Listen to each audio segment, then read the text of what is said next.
بسم اللہ الرحمن الرحیم۔ محترم ناظرین، السلام علیکم ورحمۃ اللہ وبرکاتہ۔ خواب کی تعبیر کے سلسلہ میں ایک نئی ویڈیو کے ساتھ میں آپ کی خدمت میں حاضر ہوں۔ تو آئیے شروع کرتے ہیں آج کی یہ ویڈیو۔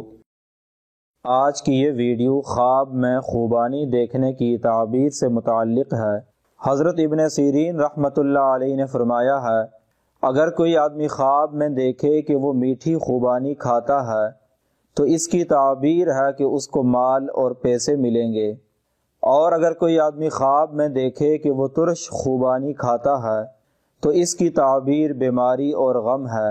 اور بعض اہل تعبیر نے بیان کیا ہے خواب میں خوبانی دیکھنا کنیز یا مال ہے۔ حضرت ابراہیم کرمانی رحمۃ اللہ علیہ نے فرمایا ہے، اگر کوئی آدمی خواب میں خوبانی کی گٹھلی توڑ کر کھائے، اگر تو وہ تلخ اور کڑوی ہے تو اس کی تعبیر ہے کہ اس آدمی کو غم اور مصیبت پہنچے گی، اور اگر وہ میٹھی ہے تو اس کی تعبیر ہے کہ اسے راحت اور خوشی پہنچے گی۔ حضرت جعفر صادق رحمۃ اللہ علیہ نے فرمایا ہے، خواب میں بے وقت خوبانی کھانا بیماری ہے، اور خواب میں ترش خوبانی کھانا یہ بھی غم اور پریشانی ہے، اور خواب میں میٹھی خوبانی کھانا خیر اور منفعت کی دلیل ہے۔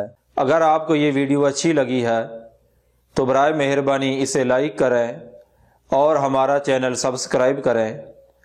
اگر آپ بھی کسی خواب کی تعبیر جاننا چاہتے ہیں تو اس ویڈیو کے نیچے کمنٹ کریں یا ہمارے اس واٹس ایپ نمبر پر رابطہ کریں۔ وآخر دعوانا ان الحمد للہ رب العالمین۔